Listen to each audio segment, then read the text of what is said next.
Assalamualaikum warahmatullahi wabarakatuh. Yang terhormat Bapak Hanif Adiansa selaku dosen pengampu mata kuliah Ekonomi Zakat. Perkenalkan, kami dari kelompok 3 yang bertemakan prospek zakat di Indonesia, yang beranggotakan pertama saya sendiri Nidia Emre Safitri sebagai moderator dan pemateri kedua, yang kedua Mbak Nila Quratul Uyun sebagai pemateri pertama, dan yang terakhir Mas Arifin Iskandar.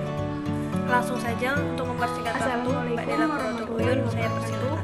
Perkenalkan, nama saya Nila Quratul Uyun, NIM 3618014. Sebelumnya, terima kasih kepada moderator atas kesempatannya.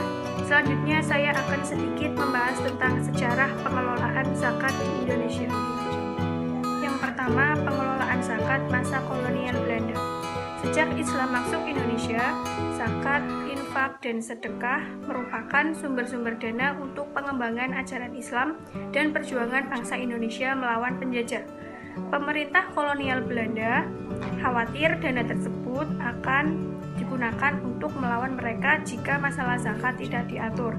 Pemerintah Belanda mengeluarkan kebijakan Vigeland nomor 1892 pada tanggal 4 Agustus tahun 1893 untuk mengawasi pelaksanaan zakat dan fitrah yang dilakukan oleh penghulu atau naib sepanjang tidak terjadi penyelewengan keuangan.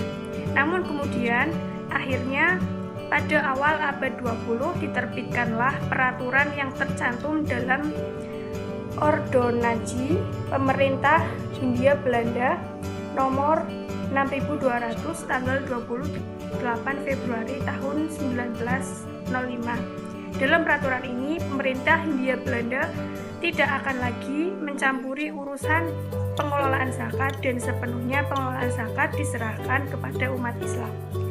Yang kedua, pengelolaan zakat masa Orde Lama. Setelah Indonesia memperoleh kemerdekaannya, zakat kembali menjadi perhatian para ekonom dan ahli fikih bersama pemerintah dalam menyusun ekonomi Indonesia.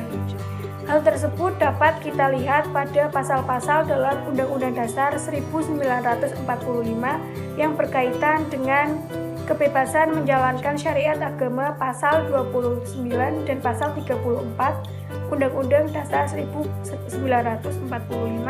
yang menegaskan fakir miskin dan anak-anak terlantar dipelihara oleh negara. Kata-kata fakir miskin yang dipergunakan dalam pasal tersebut jelas menunjukkan kepada mustahik zakat atau golongan yang berhak menerima zakat. Yang ketiga, pengelolaan zakat pada masa Orde Baru.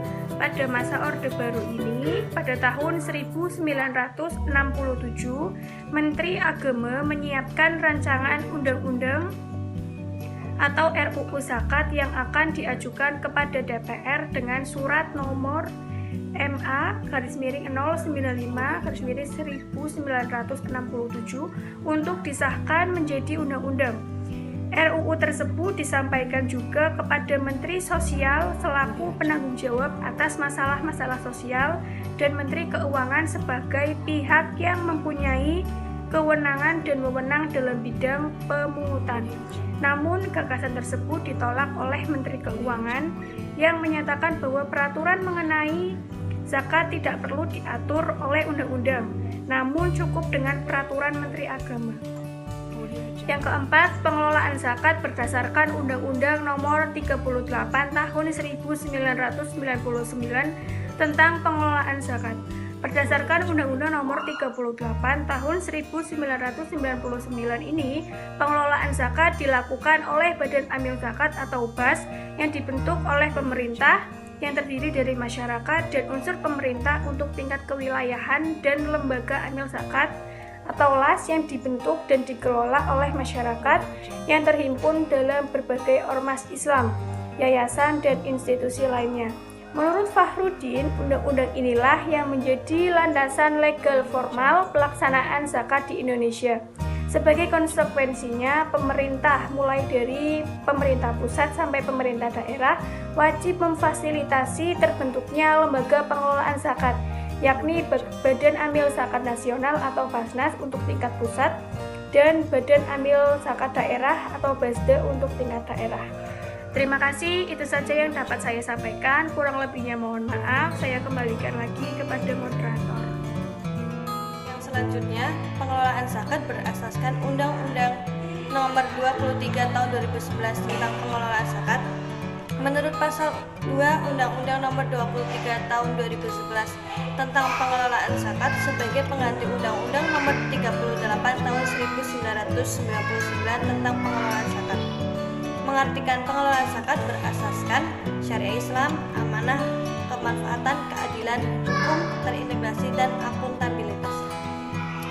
Untuk tujuan dari pengelolaan zakat menurut Pasal 3 Undang-Undang Nomor 23 Tahun 2011 tentang pengelolaan zakat adalah meningkatkan keefektifan dan efisiensi pelayanan dalam pengelolaan zakat dan meningkatkan manfaat zakat untuk mewujudkan kesejahteraan masyarakat dan penanggulangan kemiskinan. Selanjutnya, prospek zakat di Indonesia.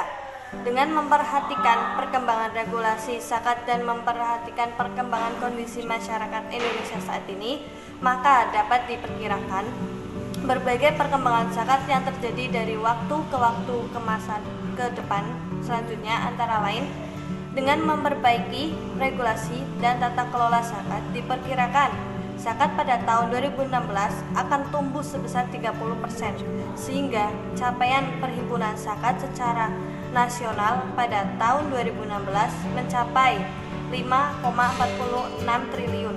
Angka 5,4 triliun artinya tingkat pencapaian penghimpunan zakat masih pada kisaran 2,5% dari potensinya. Yang kedua, jumlah las akan berkurang akibat mengalami degradasi dengan pembatasan bahwa syarat minimal penghimpunan zakat bagi las adalah 50 miliar. Maka diperkirakan jumlah las di Indonesia menyusut dari 18 las pada masa lalu menjadi maksimum hanya 10 las. Yang ketiga, penghimpunan dana masing-masing las akan semakin besar dengan berkurangnya jumlah las, maka diperkirakan jumlah penghimpunan dana masing-masing las akan mengalami kenaikan. Yang keempat, jumlah UPZ akan semakin banyak akibat terjadi arus formalisasi organisasi pada pengelolaan zakat informal. Pengelolaan zakat di masjid, pesantren, sekolah, dan BMT yang pengumpulan dananya masih kecil akan berbondong-bondong membentuk atau menjadi UPZ. Belum lagi ditambah pengelolaan zakat di lembaga negara dan perusahaan negara, menjadikan UPZ semakin banyak. Yang kelima, peran Basnas semakin signifikan dengan segala kewenangan yang dimilikinya berdasarkan undang-undang dan regulasi turunannya. Mau tidak mau, persen Basnas akan semakin signifikan dalam pengelolaan zakat di Indonesia. Yang keenam, las dituntut semakin berkualitas akibat perbaikan tata kelola zakat di Indonesia, khususnya dengan adanya fungsi pengawasan dan evaluasi yang dilakukan oleh Basnas dan Kementerian Agama. Las harus meningkatkan kualitas lembaganya.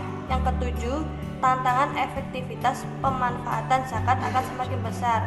Perkembangan masyarakat yang semakin terbuka, pada akhirnya masyarakat akan semakin ingin mengetahui bahwa pemanfaatan zakat yang dilakukan oleh lembaga-lembaga itu betul-betul sudah efektif, yaitu ikut serta mengatasi kemiskinan secara nyata.